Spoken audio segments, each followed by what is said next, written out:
No estuvo la primera parte de Carlos Corach. Estuvo la misma encuesta que hemos hecho la semana pasada sobre Armando Caro Figueroa, que no lo conocía prácticamente nadie, sobre casi 40 testimonios, y el ministro de Justicia, Rodolfo Barro. Hoy le tocó a Massa, no anduvo bien. Solo 26 no lo conocen y 4 o 5 lo conocían. Señores, ¿cómo les va? ¿Qué tal? ¿Bien? Muy bien. ¿Todo bien? Bueno. Muy bien. El presidente a comienzo de semana dijo algo así como que el gobierno de Ilia era honesto, Ilia lo era, pero que no había sido eficiente. Esto despertó una polémica a los radicales. Le tocas a Ilia a los radicales es como tocarles a la madre, ¿no? Entonces, ¿cómo ven el tema, señor Castro? Mira, yo creo que hay que colocarlo al gobierno de Arturo Illia en su momento histórico.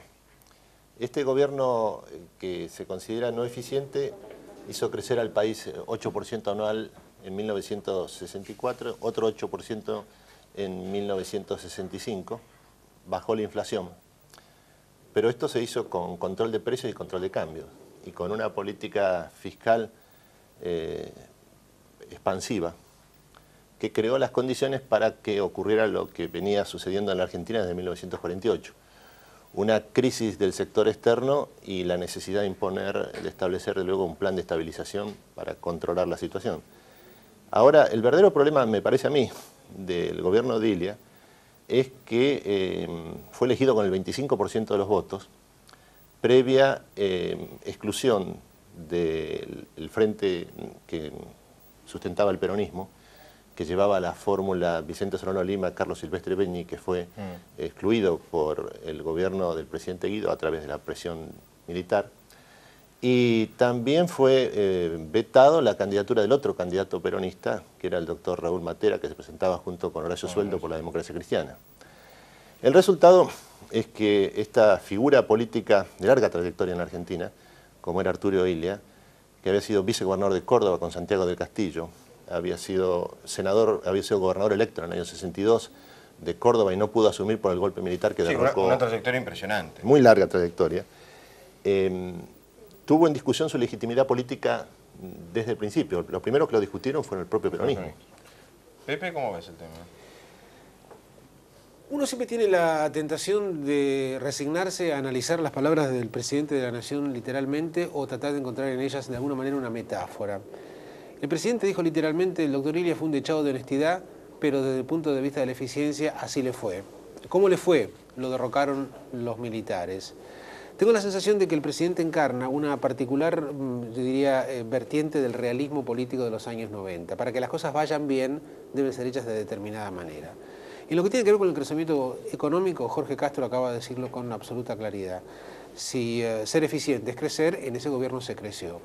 Desde el punto de vista político, yo creo que es clave, es cierto que en el origen de las elecciones de julio del 63, Illia asumió en octubre del 63, asumió en la Plaza Colón, atrás de la Casa de Gobierno. Poca gente se acuerda de eso. ¿Por qué no en la Casa de Gobierno? No, el acto central fue en la Plaza Colón. Desconozco las razones que en ese momento se invocaron. Y entrabas caminando si querías, ¿no? No, por supuesto. Otro país. Aquel país era otro país. Otro mundo. Aquel gobierno asumió efectivamente luego de unas elecciones que estaban marcadas, como todo lo que el país había vivido desde el golpe del 55, por la falta de legitimidad. Pero hay que decir también, me parece importante, que durante el gobierno de Illia el peronismo tuvo la plena legalidad para poder presentar las elecciones. O sea, hubo de parte de los radicales de aquella época un intento por eliminar las causas de la ilegitimidad del sistema. Yo creo que, para decirlo de un modo muy claro, Fabián, es inaceptable que un presidente de la nación legítimo y legal como el doctor Menem califique de un gobierno ineficiente al gobierno de Illia, cuando por otro lado el viernes que viene se celebran 30 años, que debieran ser una buena ocasión para recordar las razones de la inestabilidad argentina. Aquel golpe de estado de Onganía, y yo no olvido que fue recibido con una frase que el vespertino La Razón tituló a 8 columnas, que decía: se acabó en la Argentina la era de la democracia liberal. Aquel golpe de estado era el intento por revertir para siempre los intentos argentinos por vivir con un sistema representativo. Lo que nosotros hemos hecho a partir de las declaraciones del presidente, yo voy a tratar de olvidarnos un poquitito de Illia en los próximos minutos, porque lo que nos pareció interesante era debatir si la eficiencia es sinónimo de corrupción en el gobierno, en el Estado, en la administración, y la ineficiencia de honestidad. Lo cual hemos hecho un planteo, si se quiere, maldito, ¿no? Un dilema de hierro. Le preguntamos a la gente: ¿usted qué prefiere? ¿Un intendente o un presidente corrupto pero eficiente, o que sea honesto pero ineficiente? Miren lo que contesta la calle. Hay una una votación a la cual se presentan dos candidatos, uno que es corrupto y eficiente, el otro honesto e ineficiente, no podés votar en blanco. ¿Cuál de ellos elegís? Que es complicado, ¿eh? Es complicada.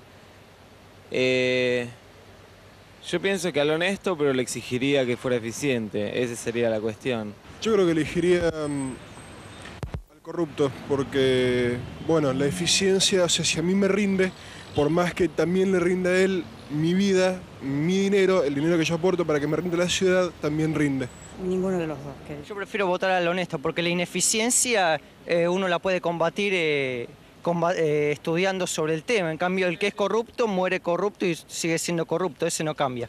Corrupto y eficiente. Y supuestamente al no corrupto y no eficiente. A las dos boletas así le impugnan a los dos. A uno eficiente.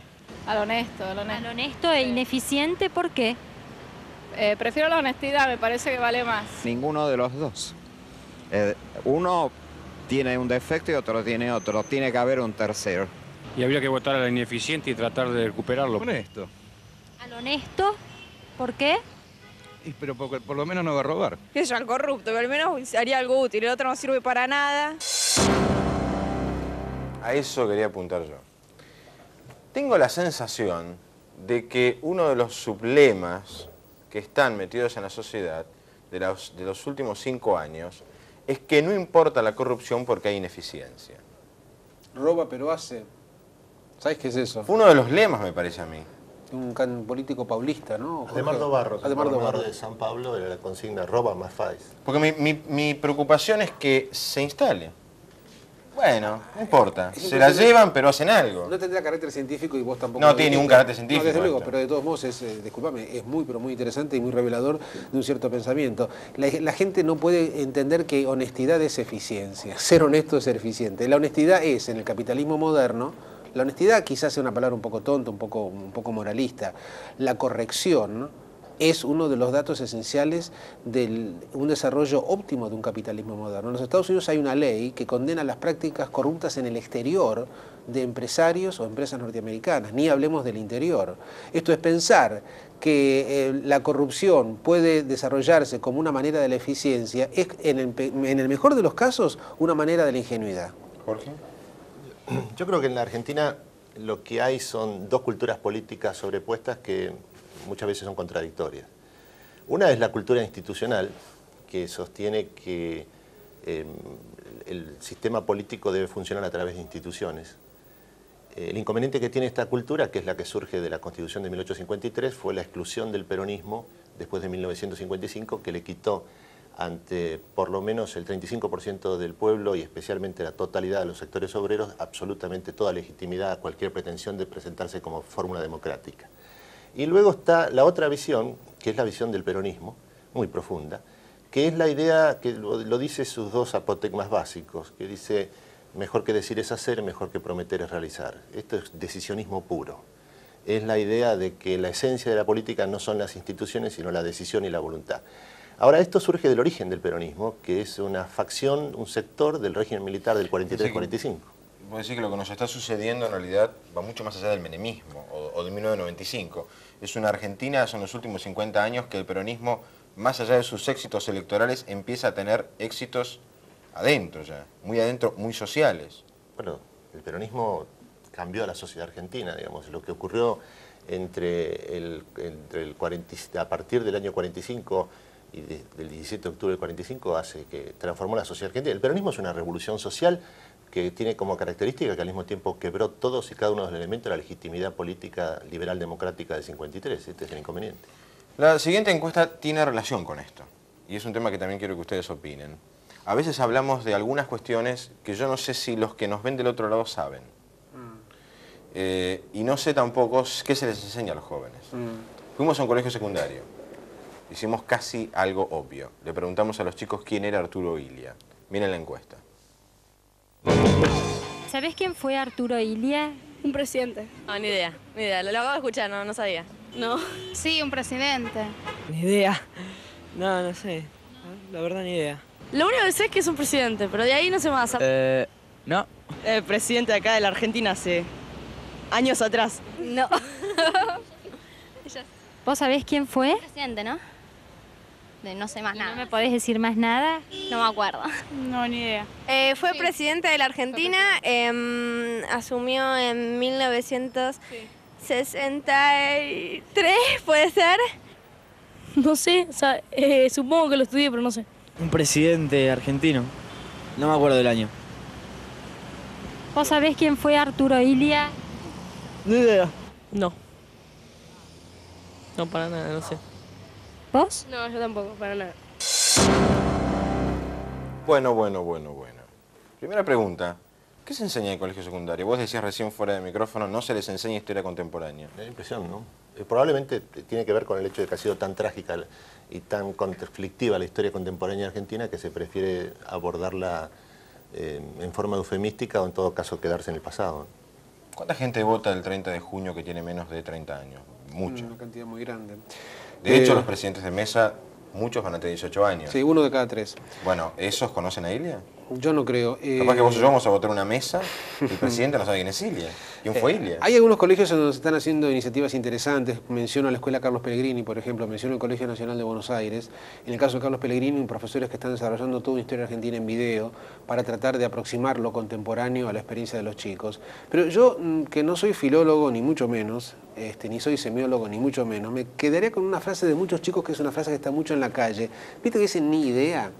Si vos te pones a pensar, el ni idea quiere decir que la idea es lo más elemental, es lo menos privilegiado. O sea, que ni siquiera tienen idea. El mundo de las ideas es un mundo que la practicidad cotidiana de la Argentina parecería haber consignado al desprestigio más absoluto. Ni siquiera tengo idea, ni siquiera me preguntes quién es. Es lamentable y yo en este punto no puedo menos que ser pesimista. Son pesimistas. ¿Vos también sos pesimista, Jorge? No, yo no soy pesimista. No soy pesimista, digamos. El hecho de que nuestros hijos estén despreocupados de la política no me preocupa, porque si hay un país de profunda experiencia política y de intenso sentido de participación es la Argentina. Al contrario, la dificultad ha sido contener a través de instituciones aceptadas por todos esta extraordinaria capacidad de participación y de pasión política que tiene el país. Nuestros hijos van a ser como nosotros en ese sentido. Lo único que se trata de saber es si nuestra generación logra transmitirles no solo el conflicto, sino un sentido de continuidad nacional, que esto me parece el punto más importante. Señores, muchísimas gracias. Gracias a vos. Ahora sí, ahora viene la primera parte de Carlos Corach.